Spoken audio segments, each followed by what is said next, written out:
علیہ وسلم پر درود پڑھنے کے لیے بول رہا ہوں. آپ لوگ حضور علیہ السلام پر ایک مرتبہ جھوم جھوم کر کے درود پاک پڑھیں. صلی اللہ علیہ نبی و علیہ صلی اللہ علیہ وسلم. صلاۃ و سلام علیک یا رسول اللہ صلی اللہ تعالی علیہ وسلم. شاید کہ میری بات آپ لوگ سمجھ نہیں پا رہے ہیں. اس وجہ سے جو میں کہہ رہا ہوں آپ تمامی حضرات اس کو پورا نہیں کر رہے ہیں. آپ تمامی حضرات سے گزارش ہے کہ آپ تمامی حضرات اگر نہیں سمجھ پا رہے ہیں تو سمجھنے کی تھوڑا بہت کوشش کریے. انشاءاللہ تبارک و تعالیٰ کچھ باتیں آپ لوگوں کی سمجھ میں آئے گی. آج کا یہ جلسہ جو پروگرام کا انعقاد کیا گیا ہے وہ تعلیمی افتتاح کے سلسلے میں انعقاد کیا گیا ہے. بچوں کی تعلیم کا آغاز کیا گیا ہے. اسی کے افتتاح میں یہ جلسے کا انعقاد کیا گیا ہے. حضرات گرامی میں آپ کو بتاتا چلوں کہ علم کی فضیلت کیا ہے اور علم کی اہمیت کیا ہے.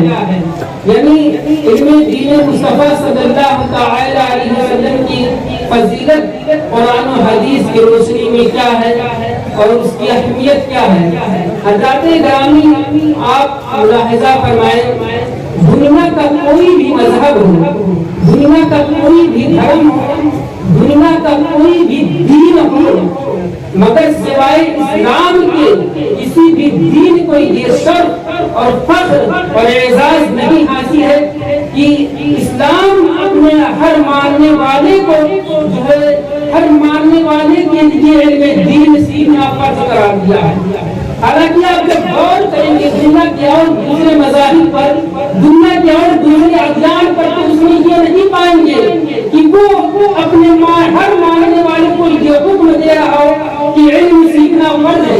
لیکن حضرات گرامی جب اسلام کا مطالعہ کریں گے تو آپ یہ پائیں گے کہ اسلام اپنے ہر ماننے والے کو علم سیکھنا, ہر ماننے والے کے لیے علم سیکھنا فرض قرار دے رہا ہے. حضرات گرامی آپ اندازہ فرمائیں کہ جب اللہ کے رسول صلی اللہ تعالی علیہ وسلم پر غار حرا میں جو پہلی وحی نازل ہوئی وہ اسی سے ابتدا ہوئی, اسی سے اس کی شروعات ہوئی. اللہ تبارک و تعالی ارشاد فرماتا ہے اقرأ باسم ربک الذی, یعنی اللہ فرماتا ہے پڑھو یعنی علم حاصل کرو. حضرات گرامی جب اللہ کے رسول صلی اللہ علیہ وسلم پر پہلی وحی نازل ہو رہی ہے, جب قرآن کا پہلا حرف نازل ہو رہا ہے تو پڑھو سے یہ حرف نازل ہو رہا ہے, علم حاصل کرو سے نازل ہو رہا ہے. تو یہاں سے علم کی اہمیت یعنی اسلام میں علم کی اہمیت کیا ہے یہاں سے بہت اجاگر ہو کر کے ہمارے سامنے آتا ہے. اور حضرات گرامی جب اللہ تبارک و تعالی نے علم حاصل کرنے کا اولاً حکم دے دیا, علم پڑھنے کا اولاً حکم دے دیا, تو اس کے بعد کئی جگہ قرآن مقدس میں جو ہے علم کی فضیلت بیان کیا ہے اور علماء کی فضیلت کو نہیں بیان کیا ہے. اسی طرح علم حاصل کرنے والے طالب علم اور علماء کی فضیلت اللہ تبارک و تعالیٰ ان کی بزرگی اور ان کی عظمت جگہ جگہ پر بیان فرما رہا ہے.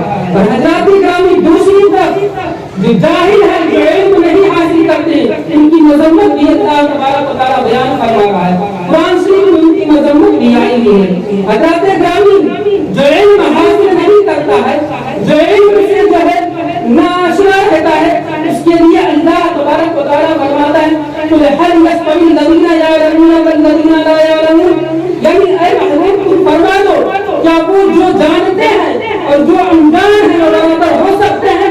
ہرگز عالم دین یعنی ہرگز عالم اور جاہل برابر نہیں ہو سکتے ہیں. عالم کا کچھ درجہ ہی غلط ہے اور جاہل کا درجہ ایک دم نیچے ہے. تو حضرات گرامی پتہ یہ چلا کہ علم حاصل کرنا اسلام میں بہت ضروری ہے. اسی طرح حضرات گرامی اللہ تبارک و تعالیٰ علم حاصل کرنے والوں کے اور علماء کی فضیلت بیان کرتے ہوئے فرماتا ہے یرفع اللہ الذین آمنوا منکم والذین اوتوا العلم درجات. اللہ تبارک و تعالیٰ فرماتا ہے کہ اللہ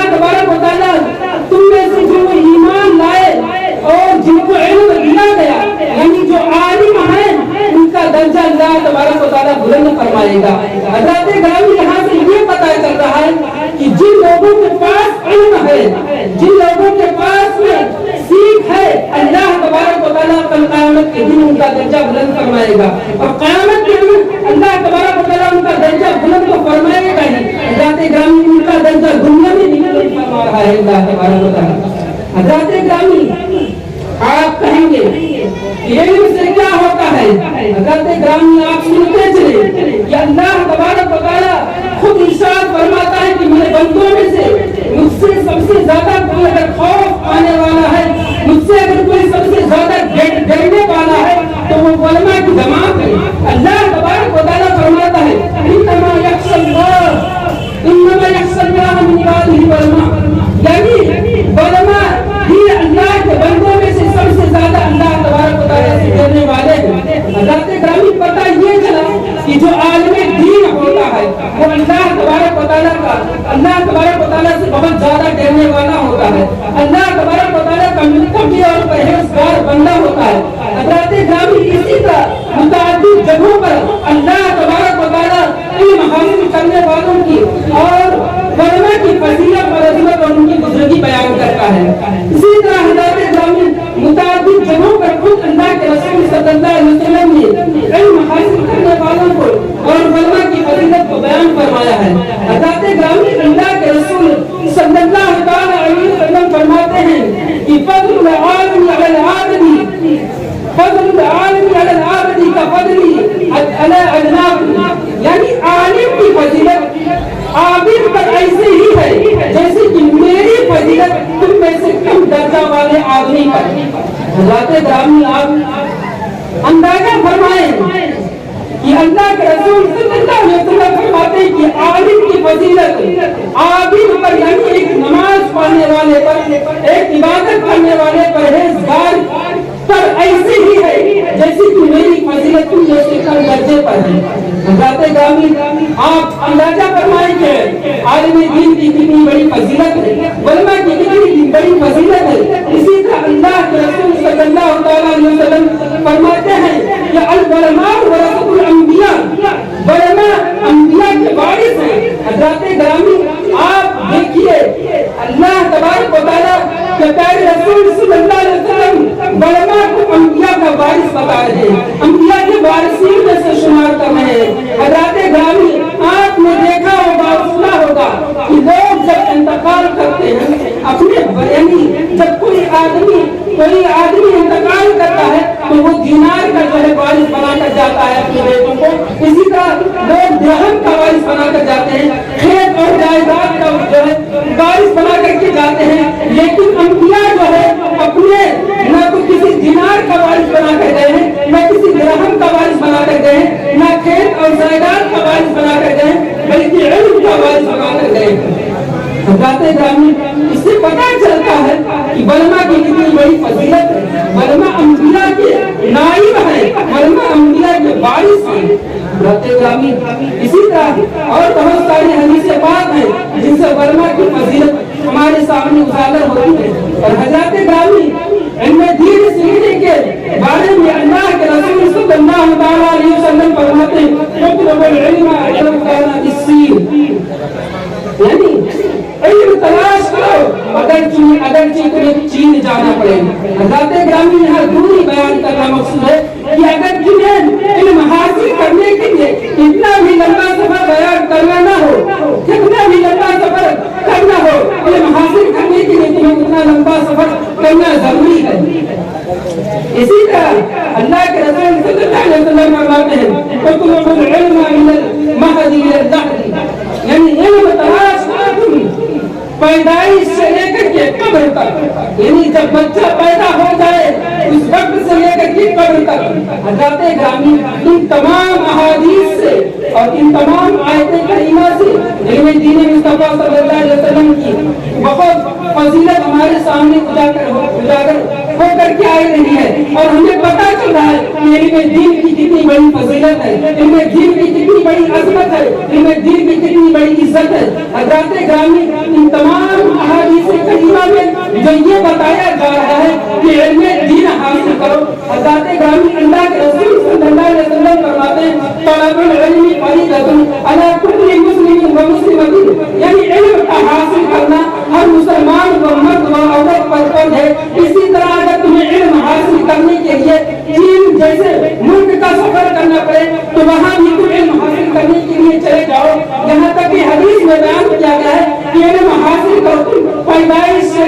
قبر تک حضرات گرامی. تو اب سوال یہ پیدا ہوتا ہے کہ ہمیں کون سا علم حاصل کرنا ہے. آج لوگ اس میں بھٹک رہے ہیں. آج اپنے بچوں کو لوگ دنیاوی علوم کی طرف زیادہ جو ہے وہاں پر دلا رہے ہیں. حضرات گرامی جو اسلام نے تمام اپنے ماننے والوں پر علم دین حاصل کرنا فرض قرار دیا ہے وہ کون سا علم ہے؟ ہمیں اور آپ سے پوچھنا یہ ہے کہ جو آج اپنے لوگوں اپنے بچوں کو تم یونیورسٹیوں اور کالجوں میں دنیاوی تعلیم حاصل کراتے ہو کیا یہ کوئی علم ہو سکتا ہے؟ یا پھر دنیا کے تمام علوم دنیا میں بہت سارے علم ہے کیا کوئی علم ہو سکتے ہیں؟ کیا کوئی ایسا علم ہو سکتا ہے جو گمراہی کی طرف لے جاتا ہے؟ تو حضرات گرامی میں آپ کو بتاتا چلوں کہ اللہ کے رسول صلی اللہ علیہ وسلم نے جو فرمایا ہے کہ طلب العلم فریضۃ علی کل مسلم و مسلمہ یعنی علم کا حاصل کرنا اور مسلمان مرد و عورت پر فرض ہے. وہ کون سا علم ہے؟ حضرات گرامی وہ دنیا میں بہت سارے علوم ہیں جن کا انسان احاطہ نہیں کر سکتا ہے, جن کو انسان حاصل نہیں کر سکتا ہے, جن کو انسان شمار بھی نہیں کر سکتا ہے. تو حضرات گرامی پتہ یہ چلا کہ انسان پر مسلمان پر تمام دنیا کے تمام علم حاصل کرنا ضروری نہیں ہے. اس لیے کہ اسلام اس چیز کا جو ہے حکم نہیں دیتا ہے جس کی وجہ سے انسان جس کے حاصل کرنے میں انسان جو ہے طاقت نہ رکھتا ہو. اسی طرح حضرات گرامی کوئی ایسا علم بھی نہیں ہے جو ہے گمراہی کی طرف لے جاتا ہو یا بدمذہبیت کی طرف لے جاتا ہو. کسی کا کوئی دنیاوی علم نہیں ہے. حضرات گرامی وہ بھی کون سا علم ہے؟ تو میں آپ کو بتانا چاہوں گا کہ وہ علم وہ ہے جس سے اللہ و رسول کی پہچان ہو. حضرات گرامی وہ علم ہوا ہے جس سے نماز روزہ کی پابندی ہو سکے.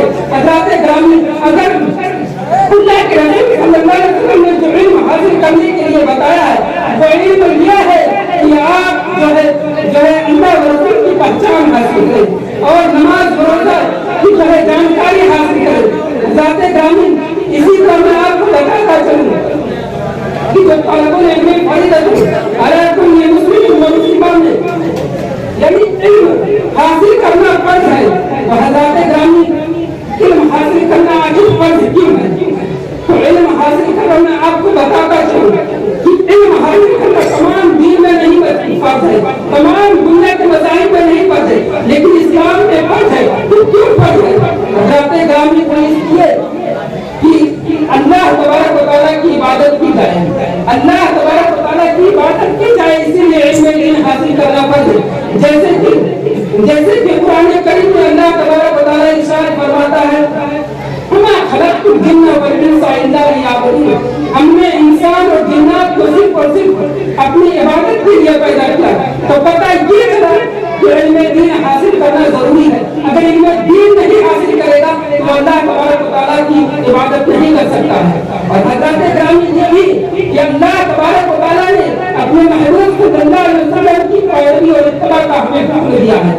جیسے کہ قرآن پاک میں ہے مَا آتَاكُمْ الرَّسُولُ فَخُذُوهُ وَمَا نَهَاكُمْ عَنْهُ فَانْتَهُوا یعنی جس چیز کا رسول اللہ تمہیں حکم دے تم اسے لے لو, اور جس چیز سے رسول اللہ صلی اللہ علیہ وسلم منع کرے تم اس سے باز آ جاؤ, تم اس سے رک جاؤ. حضرات گرامی جب ہمارے پاس دین مصطفیٰ صلی اللہ علیہ وسلم نہیں ہوگا تو ہم تعلیمات مصطفیٰ کو نہیں پا سکتے ہیں.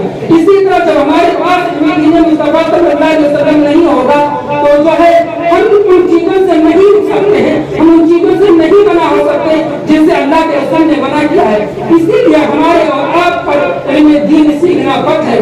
اپنے بچوں کو علم دین سکھائیے, اس لیے کہ علم دین سیکھنا ہی اسلام میں فرض ہے. اور جو تمام علوم دنیاوی علوم ہیں, جو تمام ڈگریاں ہیں وہ حضرات جائز تو ہیں لیکن وہ فرض نہیں ہے. جو فرض علوم ہیں ان کا سیکھنا ہمارے اوپر ضروری ہے. حضرات گرامی وقت کی کمی کی وجہ سے میں اپنی گفتگو یہیں پر ختم کر رہا ہوں. انشاءاللہ تبارک و تعالیٰ کو کبھی ٹائم ملا تو پھر بات ہوگی. ہمارے